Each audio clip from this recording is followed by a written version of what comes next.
pandemik ni terkawal bukan kerana ada PKRC. Pandemik ni terkawal kerana sikap kita sendiri.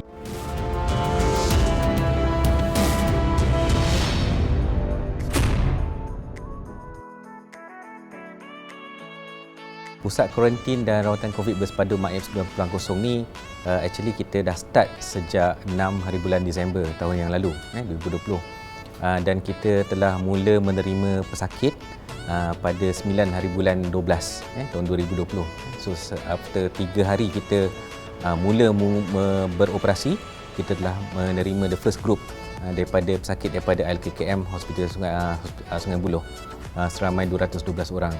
So pada awalnya kita memang diadakan PKRC ini bertujuan untuk kita menampung kepesatan peningkatan kes dan juga peningkatan tes saringan yang dilakukan terutama daripada pihak SOKSO pada ketika itu. So memang pertama sekali kita ditubuhkan untuk menampung kes-kes yang sebeginilah. Dan kemudian kita evolve. Daripada situ kita evolve kepada konsep hospital bersepadu yang menerima kes-kes yang lebih serius, kes dalam kategori 3 dan 4. Pada awalnya kita ditubuhkan memang kita mempunyai kebanyakan dewan pada masa tersebut adalah untuk kategori 1 dan 2. Dan pada bulan Januari bila kita memulakan konsep hospital, Dewan B kita tempatkan sebagai konsep hospital yang mana kita menempatkan pesakit-pesakit dalam kategori 3. Tetapi pada waktu tersebut hanya 60 katil saja yang kita peruntukkan untuk pesakit kategori 3. Yang lain semua masa itu the max that kita ada pada masa tersebut hingga lebih macam 9,000 lah katil. Yang lain semua kategori 1 dan 2. Right? Tetapi dalam semasa kita semakin berkembang, kita berubah daripada masa ke semasa kerana kita terpaksa bersedia untuk menampung keperluan hospital-hospital di sekitar Lembah Kelang. So apabila terdapat peningkatan kes especially daripada kalangan warga negara Malaysia, kita mula mengambil lebih ramai lagi pesakit dalam kategori 3 dan juga kategori 3 tu lebih ramai juga yang turn itu kategori 4, right? So pada awalnya sebelum bulan 5 ni kita mengadakan kategori 1, 2 dan 3 di beberapa buah dewan, di beberapa buah dewan. Tetapi oleh kerana buat masa sekarang ni cabaran kita yang terbaru adalah memang kes-kes kita dalam kategori 3 semakin meningkat. So kita telah consolidate untuk mengadakan satu dewan khusus untuk kategori 3 dan satu dewan khusus lagi iaitu kategori untuk di Dewan B untuk kategori 3 dan 4. Kita patut menyedari hakikat yang pertama, kita adalah sebuah pusat kuarantin, sebuah pusat kuarantin, dan alhamdulillah pada pandangan saya dan juga kalau kita lihat daripada komentar-komentar ramai yang berkomentar yang pesakit sendiri yang telah orang kata graduate yang telah graduate daripada PKRC MAIF ni, yang alhamdulillah kita telah mencuba, pihak kerajaan juga telah mencuba sedaya upaya untuk menyediakan kemudahan sebaik mungkin sesuai dengan sebuah pusat kuarantin. Dan kadang-kadang kalau kita boleh bandingkan juga, ada juga pusat kuarantin yang tidak sebegini. So dalam aspek tersebut, yang pertama sekali saya rasa yang kita perlu masyarakat kita kena maksudnya belajar, bukan saja belajar, menginsafi adalah yang pertamanya kita harus bersyukur. Konsep bersyukur tu yang mana yang pertamanya kita syukur kita ni sihat, alhamdulillah. Ataupun kalau kita berada dalam kategori 1, alhamdulillah kita bukan dalam kategori 2. Kategori 2 bukan alhamdulillah bukan berada dalam kategori 3 dan seterusnya. Alright. So konsep tersebut jika kita tanamkan dalam diri kita dengan kemudahan-kemudahan yang sedia ada ni, insya-Allah dia akan menyedarkan kita tentang prioritas yang kita perlu nyatakan dan perlu adakan di dalam pusat kuarantin ini sendiri. Prioriti kita adalah untuk memastikan pesakit memang satu mendapat rawatan, mendapat pemerhatian yang sewajarnya, dan yang kedua pesakit keluar dari sini sembuh dan juga selamat dan tidak infektif lagi kepada orang lain. Itu adalah prioriti kita. Dalam masa yang sama kita cuba menyediakan kemudahan sebaik mungkinlah kepada pesakit-pesakit kita. So dalam menyedari hakikat tersebut, apa yang kita cuba membawa masyarakat dalam hal ini adalah masyarakat perlu bersama-sama dengan kita, bersama-sama dengan kita untuk menjaga fasiliti yang kita sediakan. Ini adalah fenomena yang biasa, bukan saja MAIPS tapi kemudahan-kemudahan awam yang lain. Kalau orang putih kata it takes two to tango, sama-sama kena berusaha kita menyediakan kemudahan sebaik mungkin, dan juga masyarakat dan juga pengguna tu perlu juga menjaga kemudahan sebaik mungkin. Kadang-kadang apa yang berlaku adalah contohnya saya berikan contoh tandas, kebersihan tandas.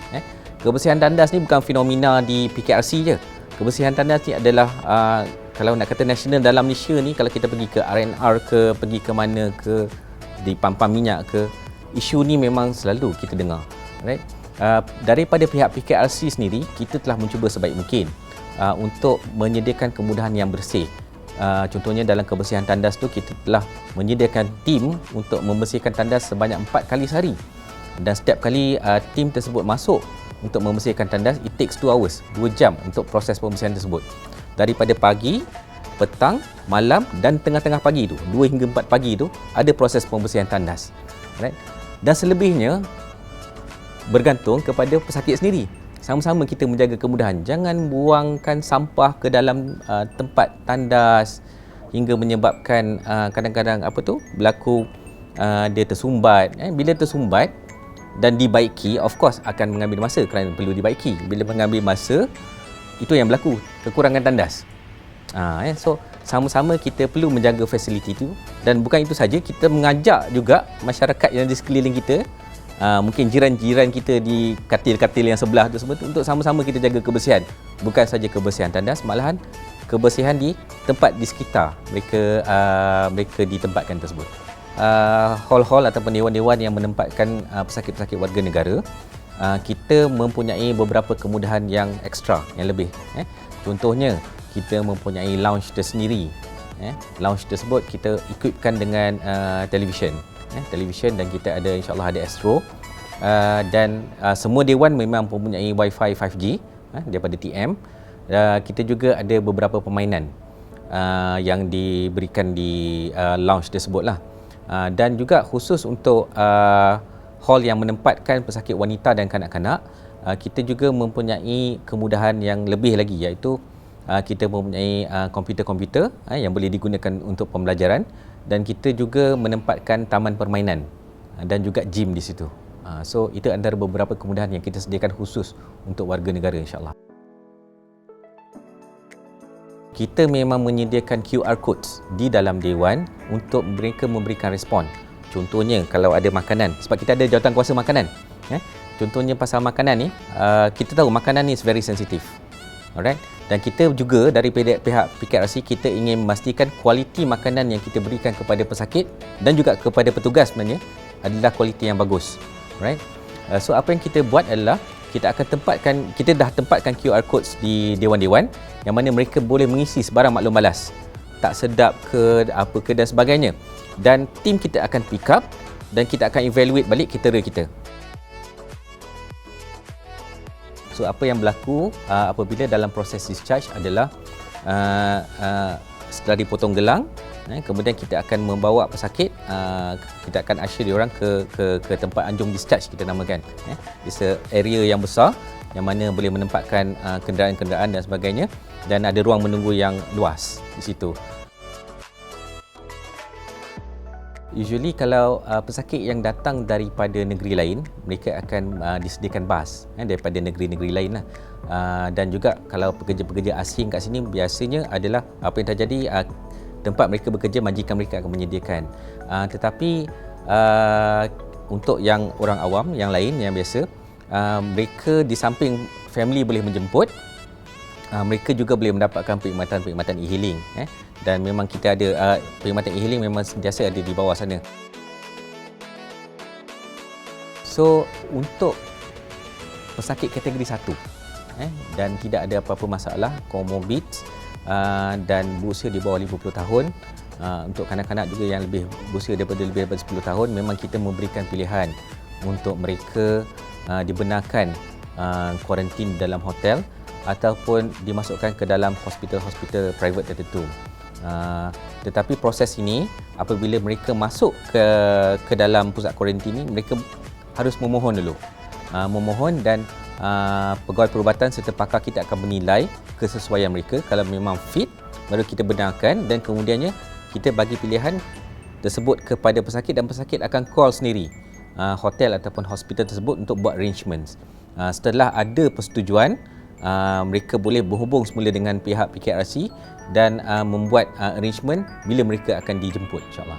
Tak ada masalah. Jadi pertama yang saya memang harapkan sangat kepada semua adalah supaya kita sama-sama mematuhi kepada SOP dan juga saling pesan memesan antara sama kita untuk mengikut SOP. Yang mana yang nak mengilat ke dan sebagainya, itu kita selalu mengingatkan supaya jangan kita lakukan tersebut kerana efeknya adalah kepada orang-orang lain. Orang-orang lain tu mungkin orang-orang yang kita sayang. Orang-orang yang kita sayang, orang-orang yang kita, family kita, kawan-kawan, sahabat kita.